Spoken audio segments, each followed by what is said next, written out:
जय श्री कृष्ण। आज है भगवान शिव का शुभ विवाह। सुनिए, बहुत अच्छी लाइनें हैं, बहुत अच्छी कथा है। शिव विवाह। प्रथमी गणेशी को नमन करूं, फिर सरस्वती का ध्यान।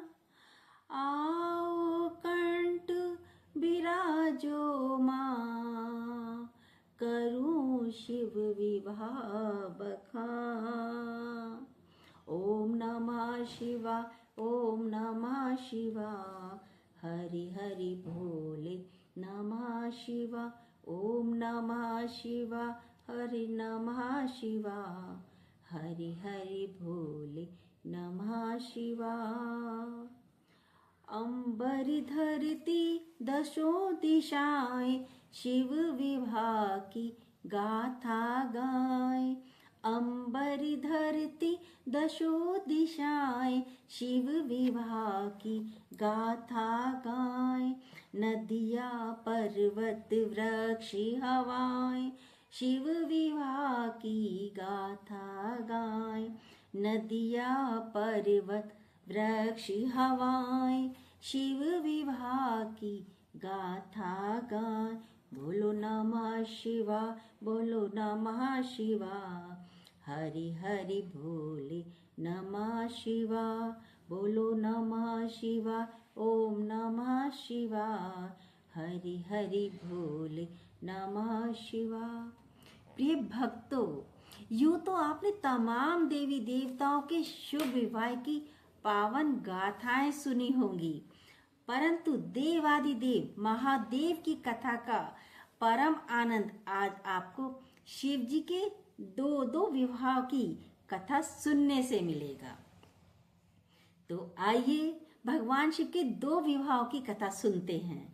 भगवान शिव, जिनके अनेक नाम भोलेनाथ, भोले शंकर, भूतेश्वर, भूतनाथ, वाघंबरधारी, त्रिपुरारी, नागेश्वर, विश्वेश्वर, न जाने कितने नाम और कितने स्वरूप हैं। आइए इस सदाशिव शिव शंभु भोलेनाथ के विवाह की दो मनमोहक अनोखी कथा सच्चे मन से भगवान शिव का ध्यान लगाकर श्रद्धा और प्रेम से सुनिए। पूर्व काल की बात है। ब्रह्मा रचने लगे जब सृष्टि, पैदा हुई जब संध्या नाम की एक युवती, तभी अचानक उनके सामने सुंदर युवक प्रकट हुआ। ब्रह्मा जी को शीश झुकाकर श्रद्धा से प्रणाम किया।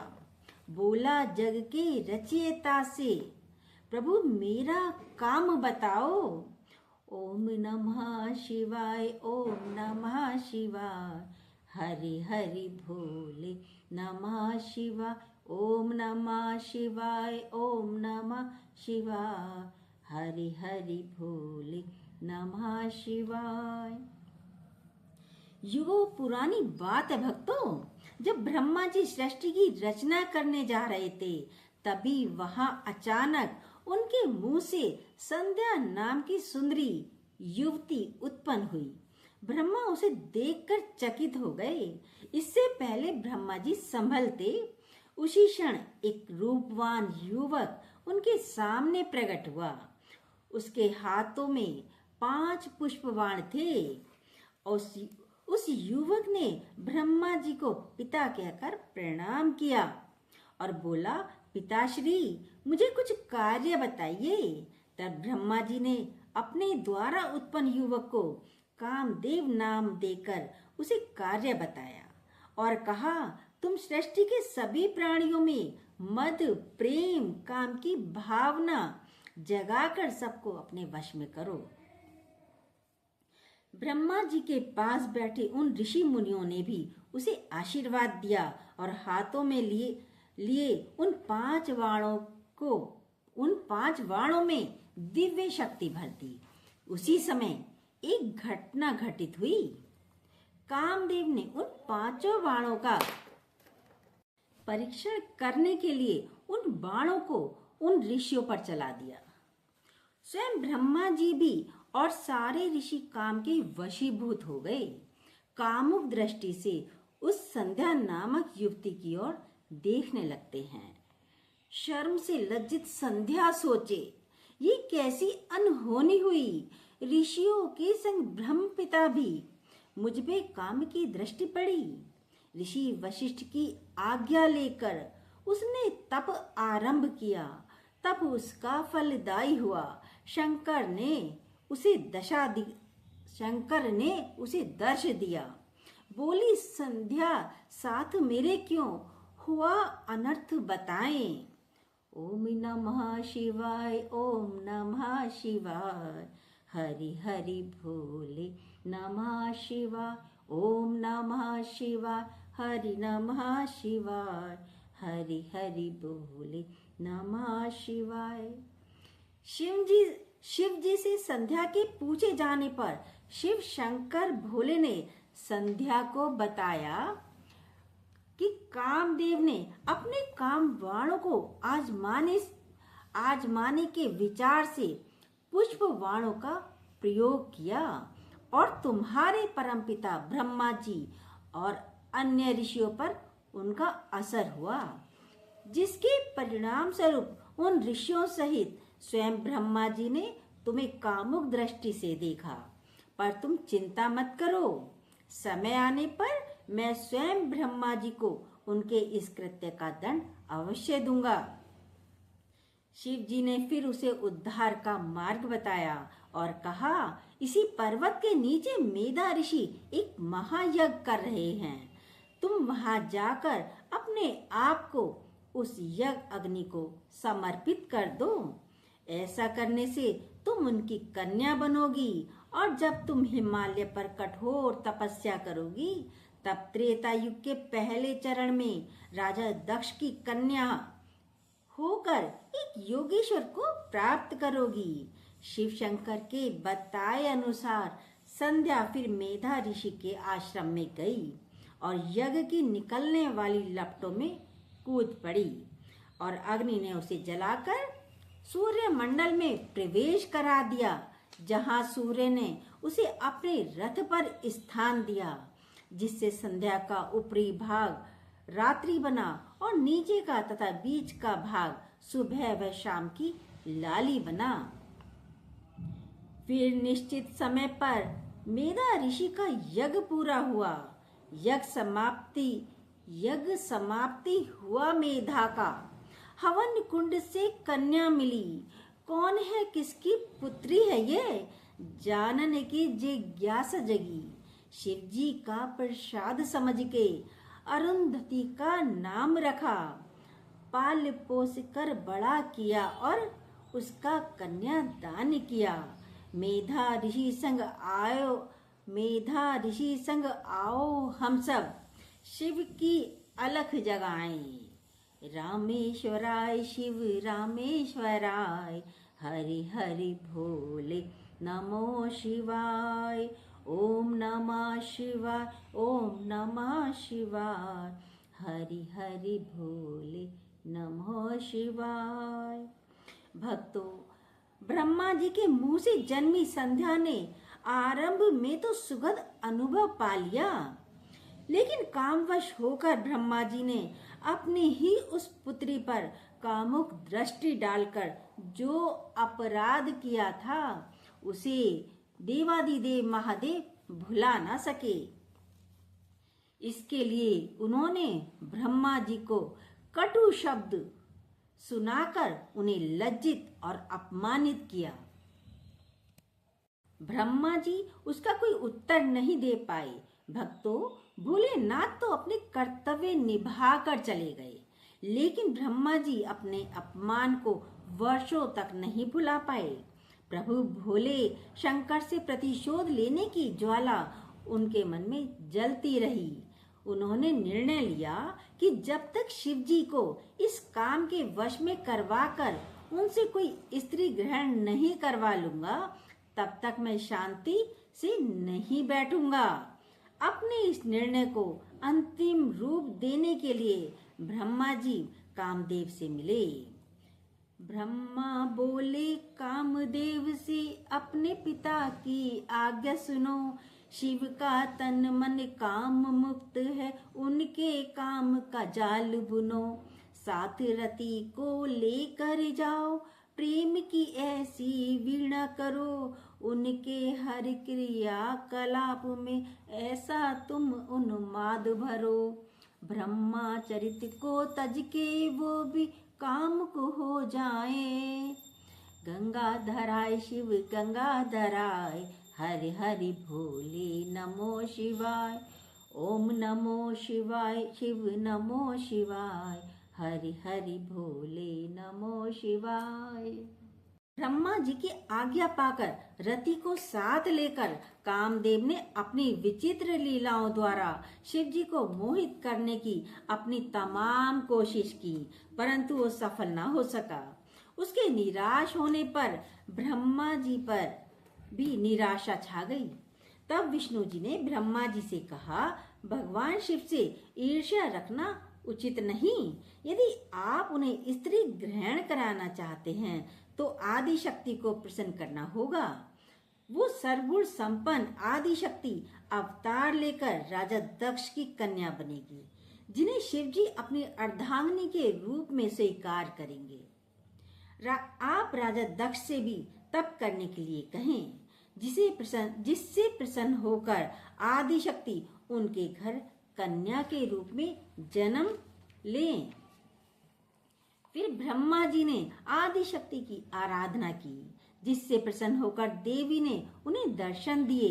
तब ब्रह्मा जी ने उनसे कहा, हे देवी, आप सनातन शक्ति हैं, अपनी माया से पूरे जगत का संचालन करती हैं।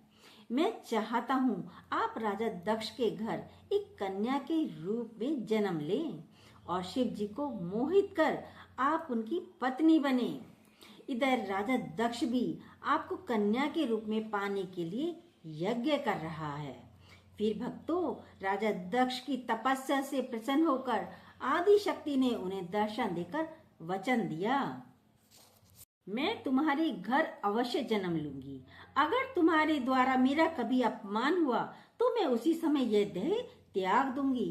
इतना कहकर आदि शक्ति मां अंतर्ध्यान हो गई।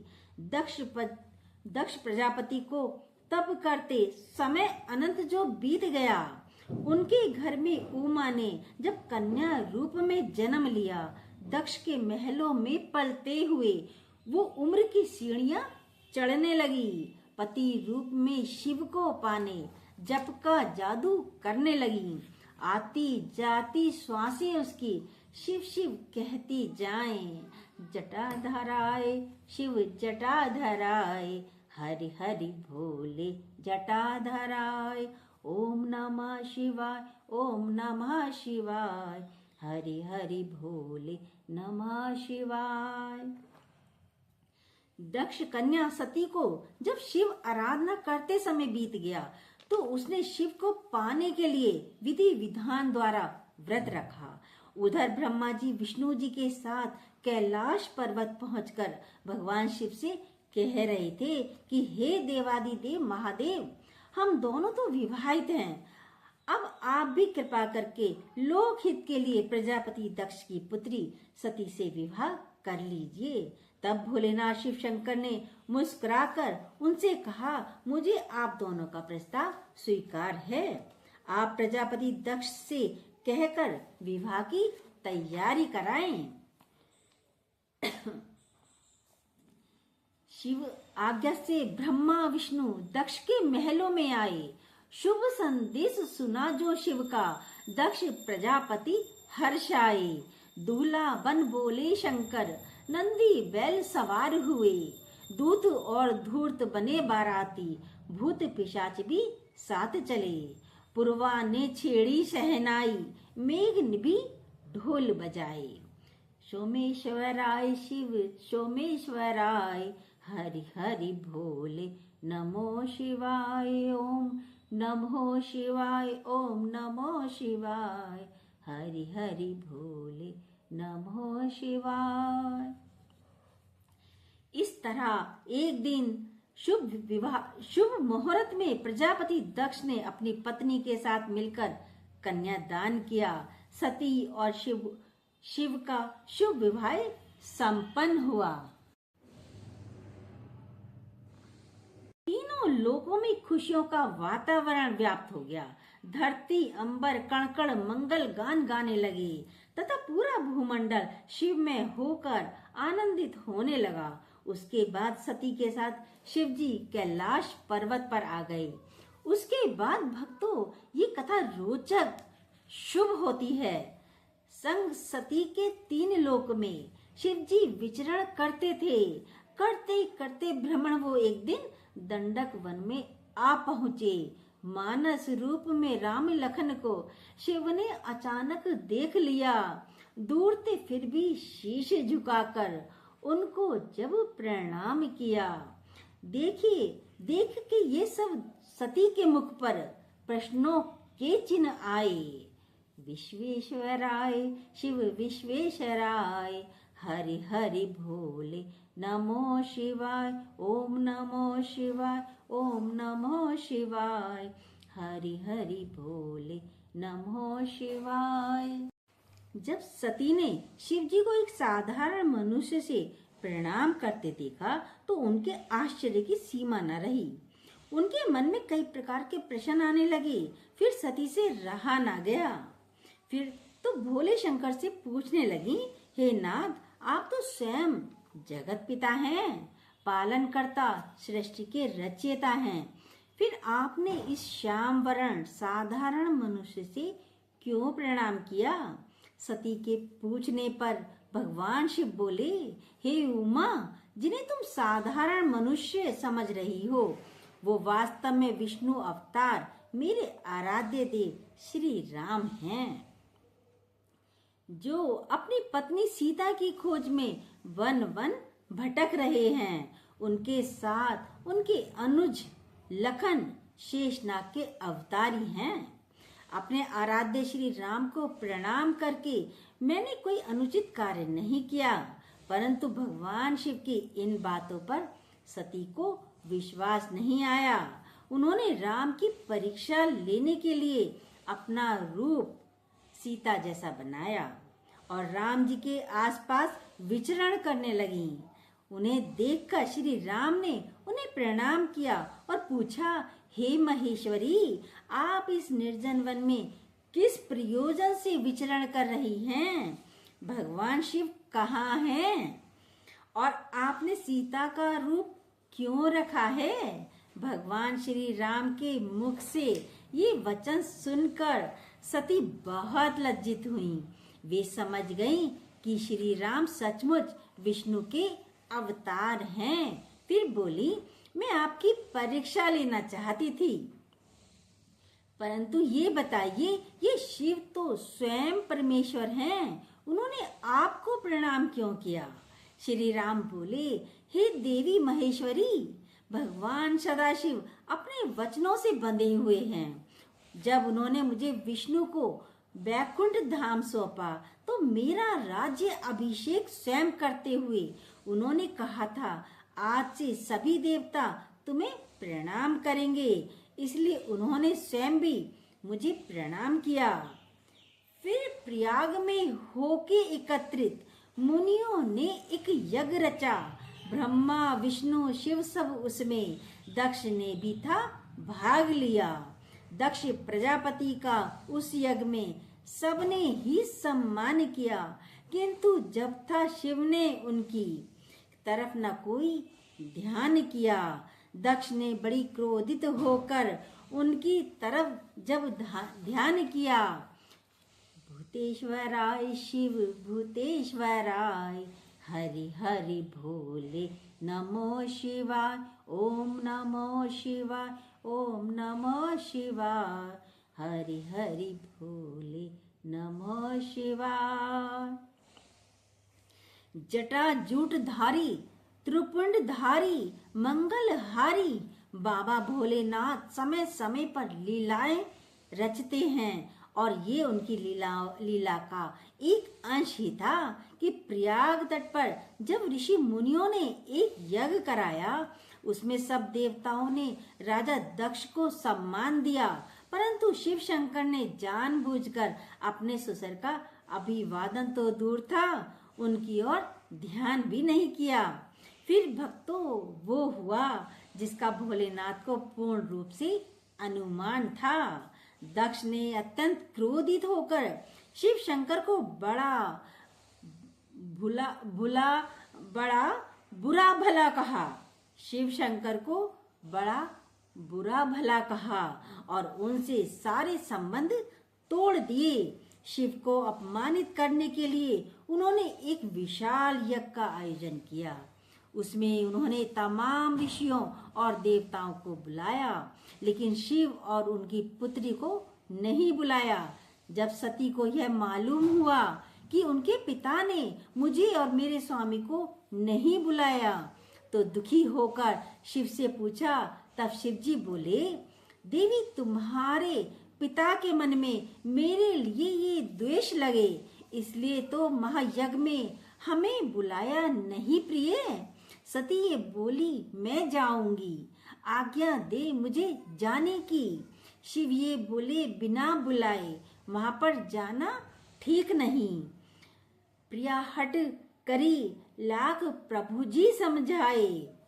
सिद्धेश्वराय शिव सिद्धेश्वराय, हरि हरि भोले नमो शिवाय, ओम नमो शिवाय, ओम नमः शिवाय, हरि हरि भोले नमः शिवाय। तो हठवश सती ने पति शिव की बात नहीं मानी और अपने पिता द्वारा आयोजित यज्ञ में जा पहुंची। और वहां उन्होंने देखा देवलोक के तमाम देवतागण ऋषि मुनि वहां उपस्थित थे, परंतु उनके पति भगवान शंकर के लिए वहां स्थान भी नहीं था। तो मां सती से रहा न गया। उन्होंने अपने पिता से शिव जी को ना बुलाने का कारण पूछा।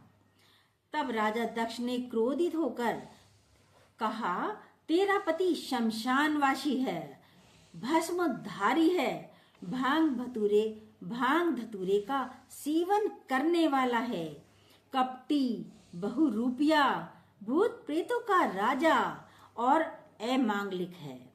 इसलिए उसे मैंने इस मंगल कार्य में भाग लेने के लिए आमंत्रित नहीं किया। और तू भी बिना बुलाए इस यज्ञ में क्यों चली आई?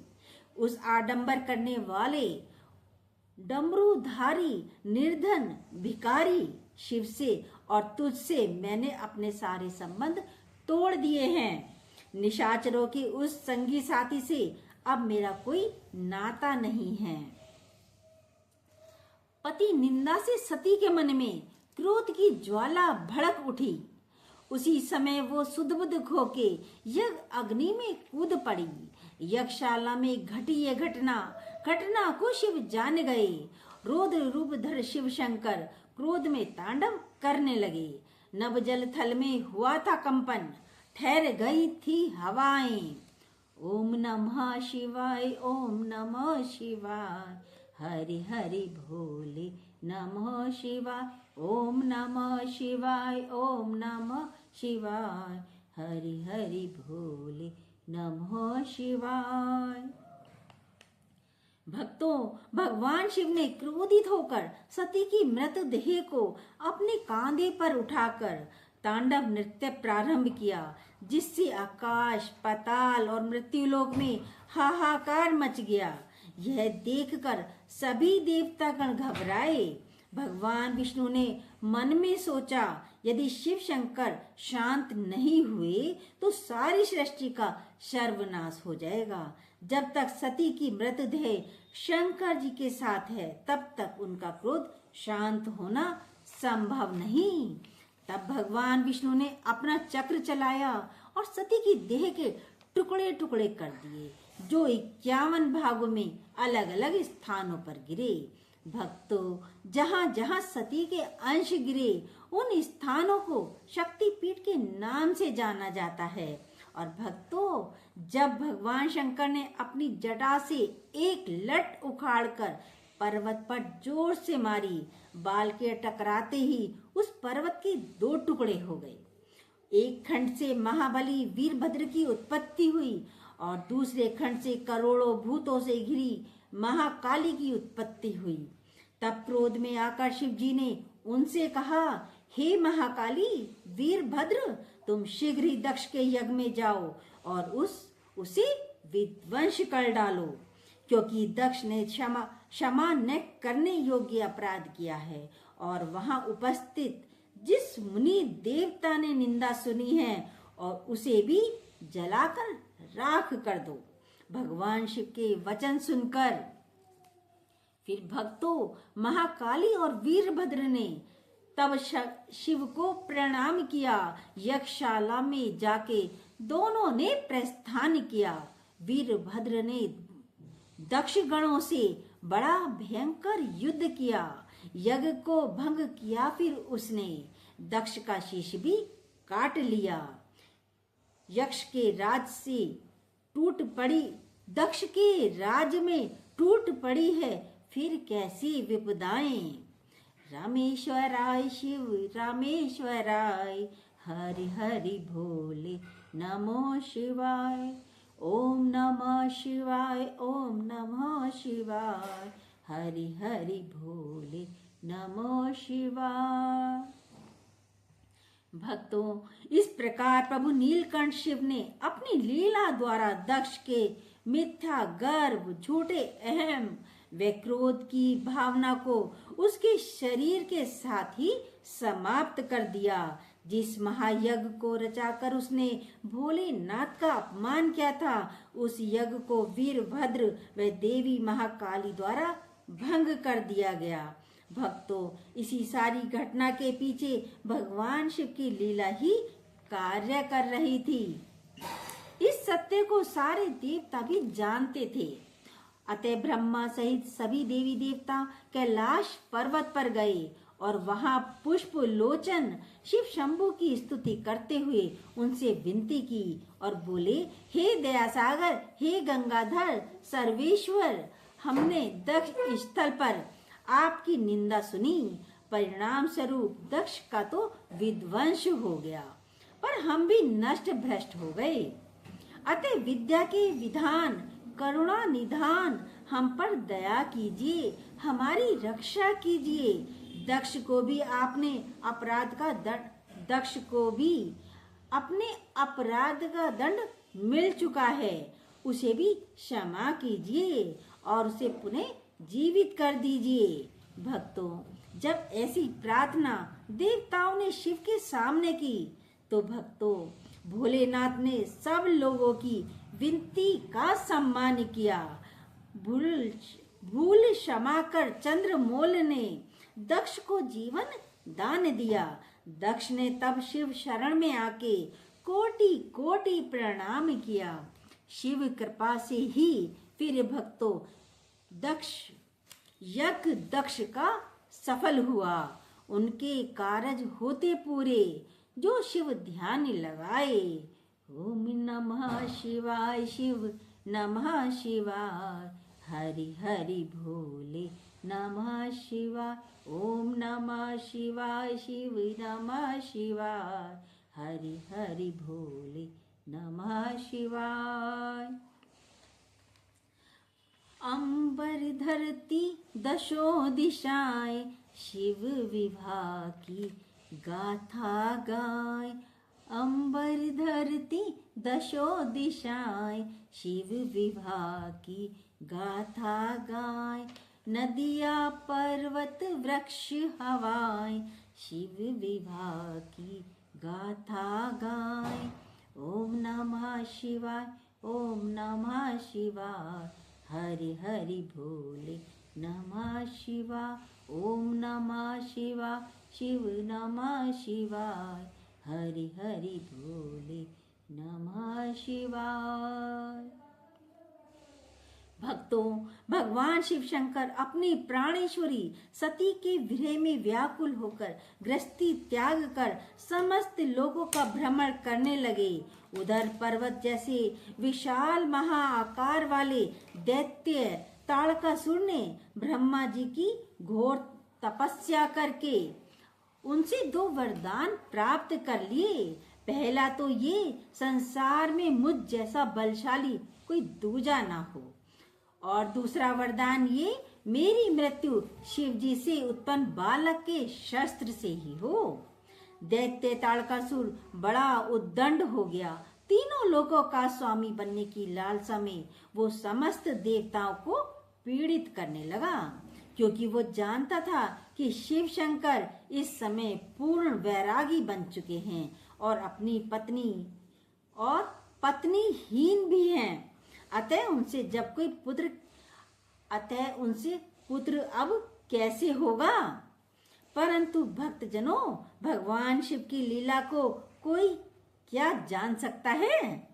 उस दैत्य को ज्ञान नहीं था। देवताओं ने पर्वतराज हिमालय से प्रार्थना की और कहा वो अपनी पत्नी मैना के संग शिव आराधना करके उन्हें प्रसन्न करें, ताकि उनकी कृपा से वही सती पार्वती के रूप में उनके घर जन्म ले और समय आने पर पार्वती का शिव से विवाह हो। इसके साथ दैत्य ताड़कासुर का भी अंत हो। हिमालय राज ने देवताओं का आग्रह स्वीकार किया। पत्नी मैना संग हिमालय जप तप साधना करने लगे। मन वांछित फल पाने को वो शिव आराधना करने लगे। उधर सभी देवों ने मिलकर शक्ति से विनती की, मैना गर्भ में कन्या बनके आप जन्म ले जगजननी। फिर शिव जी की पत्नी बनके सबके कष्ट मिटाए। रामेश्वराय शिव रामेश्वराय, हरि हरि भोले नमो शिवाय। ओम नमो शिवाय, शिव नमो शिवाय, हरि हरि भोले नमो शिवाय। तो भक्तों, देवों के निवेदन पर हिमालय राज अपनी पत्नी के साथ शिव आराधना करने लगे। उसके बाद देवताओं ने भी आदि शक्ति की स्तुति की और उन्हें प्रसन्न किया। उनसे प्रार्थना की कि हे माता जगत जननी, आप लोक कल्याण हेतु पर्वतराज हिमालय के यहाँ पार्वती के रूप में जन्म लें और भगवान शिव की अर्धांगिनी बनकर तीनों लोगों का कल्याण करें। फिर भक्तों, महेश्वरी ने देवताओं को वचन दिया कि ऐसा ही होगा। और एक दिन भक्तों, वो शुभ दिन भी आ गया। हिमालय राज के यहाँ उमा श्री कल्याणी ने मैना के गर्भ से जन्म लिया। फिर एक शुभ दिन देवों पर शक्ति ने उपकार किया। मैना और गिरिराज के घर में गिरिजा ने अवतार लिया। षष्ठी के होठों पे आया खुशी की लय में मंगल गान। दैत्यों के आतंक से मेरा हो जाएगा अब कल्याण, हो जाएगी अब तो सुरक्षित जब तक की विद्याएं। गंगाधराय शिव गंगाधराय, हे अविनाशी गंगाधराय। ओम नमः शिवाय, ओम नमः शिवाय, हरि हरि भोले नमः शिवाय। शिवा का ये अवतार लेने पर पूरी सृष्टि मंगल गान करने लगी। उसे विश्वास हो गया महादैत्य ताड़कासुर और उसके साथियों के आतंक से उसे छुटकारा मिल जाएगा। एक दिन देव ऋषि नारद ने आकर गिरिराज हिमालय से कहा कि हे गिरिराज, आपकी कन्या के भाग्य रेखाएं अति उत्तम हैं। उसे तब द्वारा भोले शंकर की प्राप्ति होगी। बचपन से ही गिरिजा देवी शिव के ध्यान में रहती थी। शिव स्वरूप के लेके खिलौने हर पल खेला करती थी। ओम शिव कहती आठों पहर वो शिव का पूजन करती थी। हो के शिव के ध्यान में वो शिव के दर्श वो करती थी। सुबह हुई तो लगा उसे यूं शिव उसे पास बुलाए। जटाधराय शिव जटाधराय, हे त्रिपुरारी जटाधराय। ओम नमः शिवाय, ओम नमः शिवाय, हरि हरि भोले नमः शिवाय।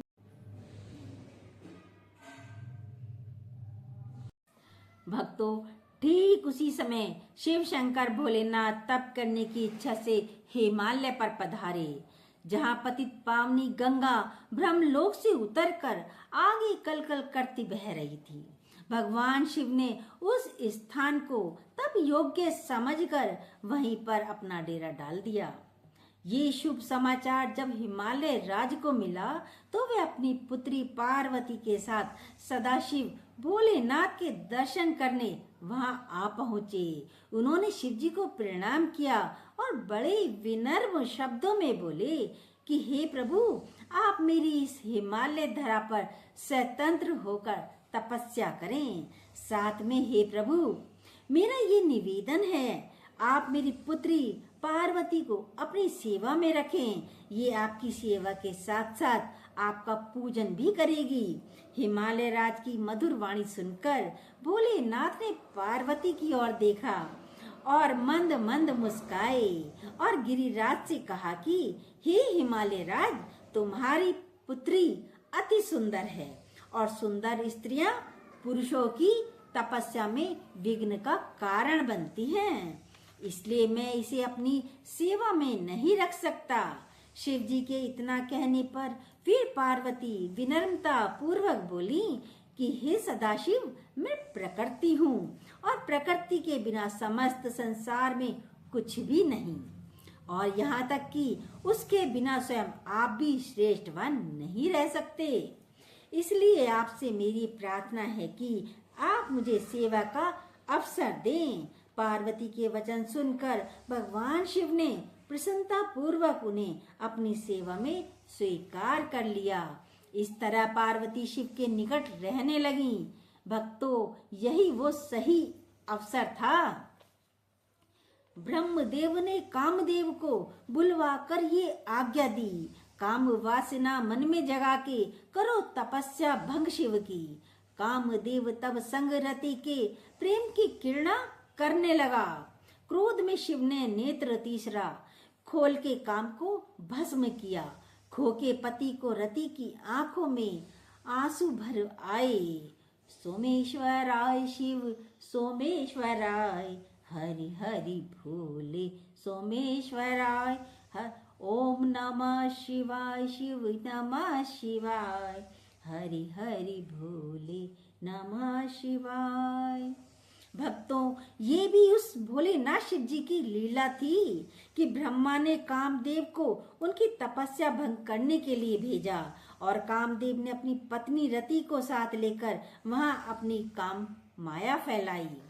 उसने समाधि में बैठे भगवान शंकर पर अपना पुष्प बाण चला दिया। भक्तों, जगत को मोहित करने वाले उस बाण ने अपना प्रभाव दिखाया और भोलेनाथ का ध्यान समाधि से टूट गया। उनकी दृष्टि दूर एक धनुष बाण लेकर बैठे उस कामदेव पर पड़ी। उसे देखकर शिव को क्रोध आ गया। उसी क्षण क्रोध में शिव जी ने अपना तीसरा नेत्र खोल दिया, जिससे विकराल अग्नि निकली और कामदेव वहीं पर भस्म हो गया। कामदेव के भस्म होने के बाद भगवान शंकर के तीसरे नेत्र से भयंकर अग्नि निकल रही थी। तब ब्रह्मा जी ने उस अग्नि को हाथ से पकड़कर उसे समुद्र में प्रविष्ट कर दिया। इस संपूर्ण घटना से भगवान शंकर का मन बड़ा उचट गया और वो उस स्थान को छोड़कर चले गए। और जाने के बाद पार्वती व्याकुल हो उठी। तब शिव जो गए तो शिवा का मन विरह अग्नि में जलने लगा। हुए उपस्थित वहां पे नारद शब्दों में ये कहा, हे देवी, आंसू ना बहाओ, मन में थोड़ा धीर धरो। शिव की ये इच्छा है, तुम फिर से शिव की तपस्या करो। शिव तो तुम्हारे बन के रहेंगे, विदना लेख बताए। विश्वेश्वराय शिव विश्वेश्वराय, हरि हरि भोले नमो शिवाय। ओम नमः शिवाय, ओम नमः शिवाय, हरि हरि भोले नमः शिवाय।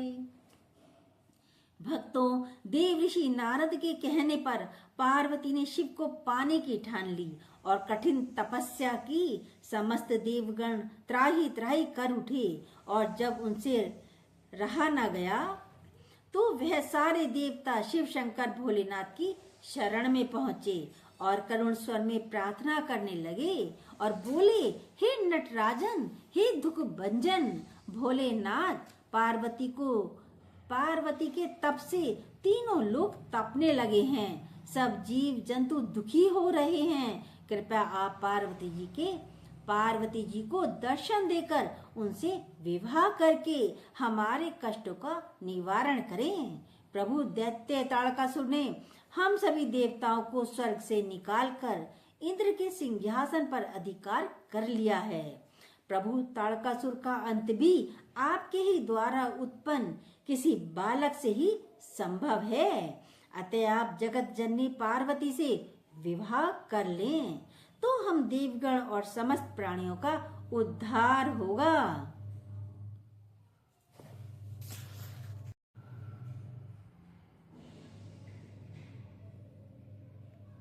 तब भोलेनाथ मुस्कुराकर बोले कि हे देवगणों, मैं तो सदैव भक्तों के अधीन रहा हूँ, आप निश्चिंत रहें। मैं दैत्य ताड़कासुर से सबको मुक्ति दिलाने के लिए पार्वती से अवश्य ही विवाह करूंगा। भोलेनाथ ने सारे देवताओं को आश्वासन दिया तो उनके मन में ये विचार आया, क्यों ना गिरिराज और गिरिजा की परीक्षा ली जाए। शिव ने नट का रूप धरा, गिरिराज के सम्मुख प्रकट हुए। बजा बजा के डम डम डमरू अद्भुत नृत्य वो करने लगे। साधु वेश में ना पहचाना उनको मैना रानी ने शिव के विषय में उनसे कहा कुछ ऐसा ओघड़ दानी ने। खुद मैना के मस्तक उभरी, चिंता की रेखाएं। ओम नमः शिवाय, शिव नमः शिवाय, हरि हरि भोले नमः शिवाय। ओम नमः शिवाय, शिव नमः शिवाय, हरि हरि भोले नमः शिवाय। तो फिर भक्तों, शिव शंकर भोलेनाथ नट का रूप धारण करके गिरिराज के सामने प्रकट होकर मोहक मुद्रा में नृत्य करने लगे, परंतु हिमालय ने शिव को नहीं पहचाना। फिर भगवान शंकर साधु वेश में मैना रानी के पास गए और बोले, सुना है तुम अपनी सुंदर सी कन्या का विवाह एक बूढ़े नंदी की सवारी करने वाले शिव से करने वाली हो। भक्तों, साधु से शिव के विषय में ऐसे शब्दों को सुनकर मैना रानी घबराकर मूर्छित हो गईं। और जब वो होश में आई तो ऋषि मुनियों ने उन्हें समझाया और कहा, जिनको तुम भिक्षुक समझी हो वो तीन लोक के स्वामी हैं, पार ब्रह्म है, नाद ब्रह्म है, अक्षय अंतर्यामी हैं। सूर्य चंद्र में तेज है उनसे, वायु के हैं श्वास वही, महाकाल के काल वही हैं, जीवन के विश्वास वही। गायन वादन नृत्य है जीवन, सबकी सभी कलाएं। सिद्धेश्वराय शिव सिद्धेश्वराय, हरि हरि भोले नमो शिवाय। ओम नमः शिवाय, शिव नमः शिवाय, हरि हरि भोले नमः शिवाय।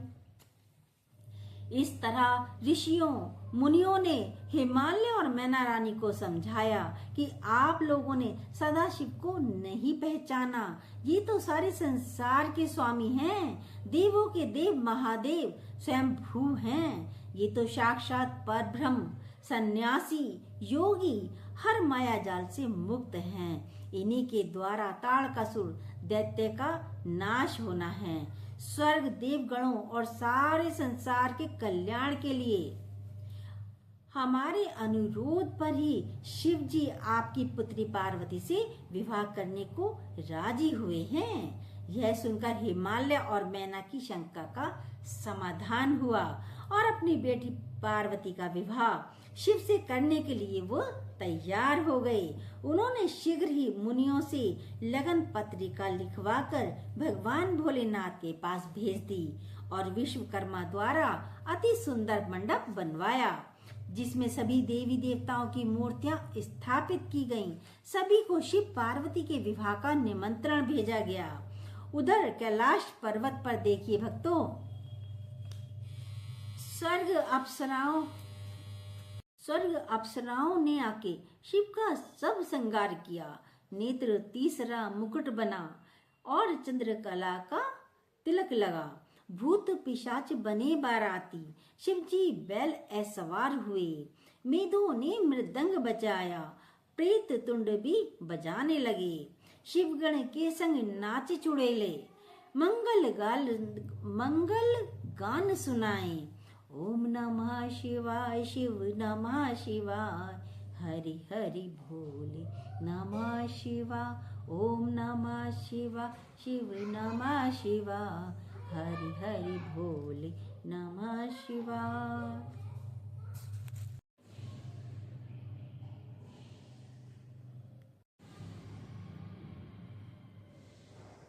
तो भगवान भोलेनाथ की ये अद्भुत बारात चली। चारों दिशाओं में ढोल नगाड़ों की आवाज गूंज रही थी। आकाश से पुष्प वर्षा होने लगी थी। धरती से लेकर अंबर तक का वातावरण मंगलमय हो उठा। जब शिव शंकर भोलेनाथ की बारात हिमालय के द्वार पर पहुंची तो रानी मैना खुशी खुशी अपने जमाई राजा दूल्हे को देखने चली आई। मैना ने जब बारातियों को देखा तो देखती रह गई। सभी भूत प्रेत आदि बाराती बने थे। किसी के मुख पर टेढ़ी सूंड थी, कोई बिना सिर का था, कोई गज के समान, किसी के उल्टे पांव, किसी का सिर पीछे लगा था, किसी के सिर पर सिंग थे। ये अद्भुत बारातियों के बीच शिव दूल्हा बने खड़े थे। मैना ने देखा कि शिव के 5 मुख, 10 भुजाएं, तन पर भस्म लगी थी। वाघंबर पहने शिव बड़े ही विकराल स्वरूप में दिख रहे थे। तब मैना फुट फुट कर विलाप करने लगी और अपनी सुंदर पुत्री का विवाह ऐसे शिव से ना करने का विचार कर लिया। शिवजी मुस्कुरा रहे थे। तब ऋषि मुनियों ने विनती की कि हे प्रभु, आप अपने असली रूप में ही दर्शन दें। तब भोलेनाथ ने अपने असली रूप में आए। शिव का सुंदर रूप जो देखा, होके चकित रह गई मैना। हो गई हर्षित, पलक झपकना भूल गई उसके नैना। वृषभ सवार थे भोले शंकर, तन पे आभूषण सुंदर। शिव चरणों में 8 सिद्धियां होती थी दृष्टि गोचर। माया ठगती नतमस्तक थी शिव के दाएं बाएं। गंगा धराय शिव गंगा धराय, हरि हरि भोले नमो शिवाय। ओम नमः शिवाय, ओम नमः शिवाय, हरि हरि भोले नमः शिवाय। भोलेनाथ का मनमोहक रूप देखकर रानी मैना अति प्रसन्न हो गई।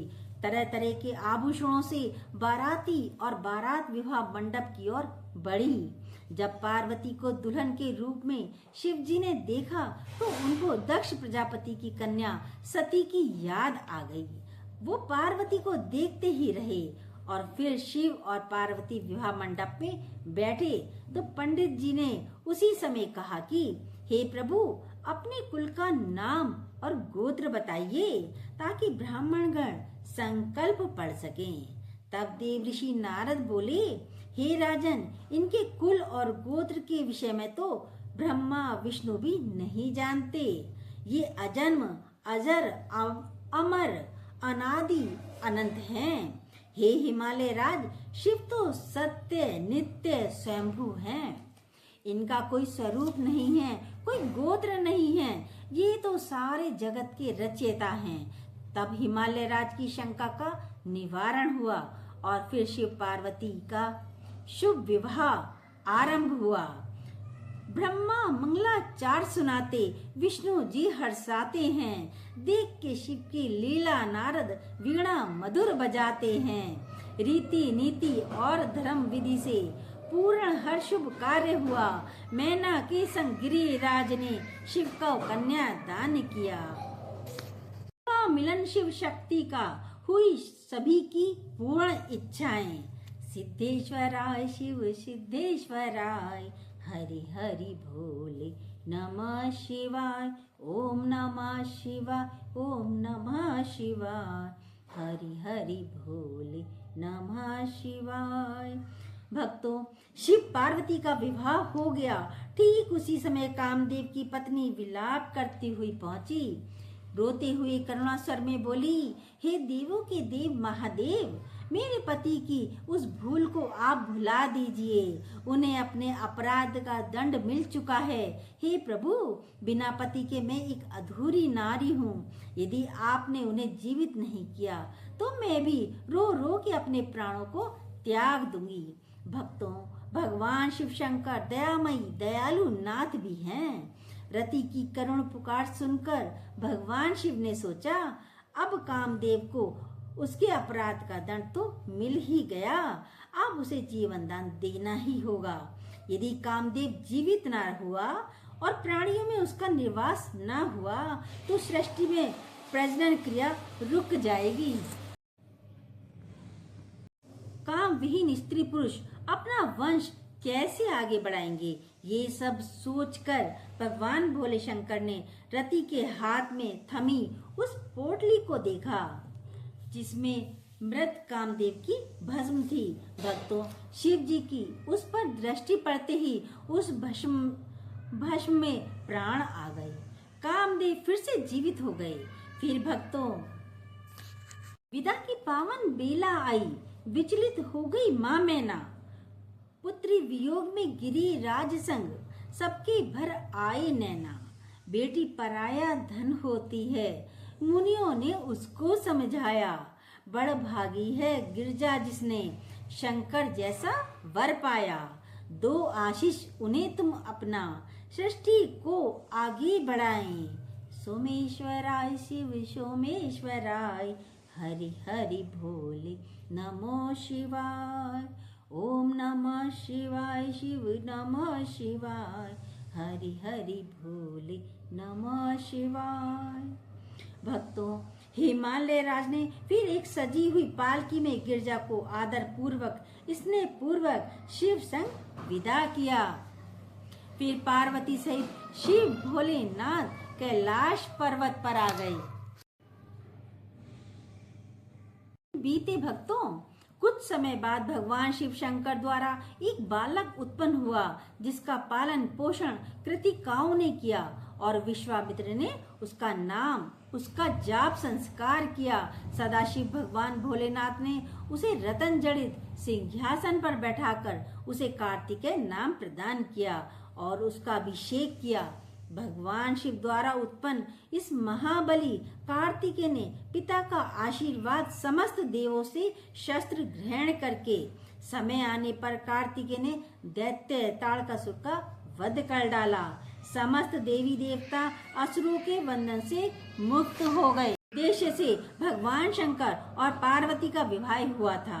शिव शक्ति का मिलन हुआ और भक्तों का उद्धार हुआ। शिव विवाह की कथा ये पावन भक्तों जो भी सुनता है, समझो दुख की गलियों में वो सुख की कलियां चुनता है। शिव की पूजा अर्चना करके जो शिव नाम को ध्याता है, शिव में होकर वो शिव धाम को जाता है। होता सफल है जीवन उसका, रोग शोक मिट जाए। ओम नमः शिवाय शिव नमः शिवाय, हरि हरि भोले नमः शिवाय। ओम नमः शिवाय शिव नमः शिवाय, हरि हरि भोले नमः शिवाय। प्रिय भक्तों, भगवान शिव के अनंत नाम और अनंत स्वरूप के साथ उनकी लीलाएं भी अनंत हैं। इनकी कृपा भी भक्तों पर अपरंपार है। शिव भोलेनाथ का पार आज तक कोई भी नहीं पा सका है। किसी भी प्राणी वाणी में इतनी शक्ति नहीं है कि वो शिव की लीलाओं का संपूर्ण वर्णन कर सके, फिर भी अपनी सीमित शब्दों और अपनी बुद्धि की क्षमता के अनुसार सारे जगत के बुद्धि विधाता सर्वव्यापी भगवान शिव की पावन गाथा अपनी पूर्ण भक्ति भाषा में सुनाने का प्रयास किया है। यदि किसी तरह की भूल हमसे हो गई हो तो अज्ञान और अबोध भगवान शिव के इस सेवक को क्षमा कर देना। ओम नमः शिवाय। ओम नमः शिवाय।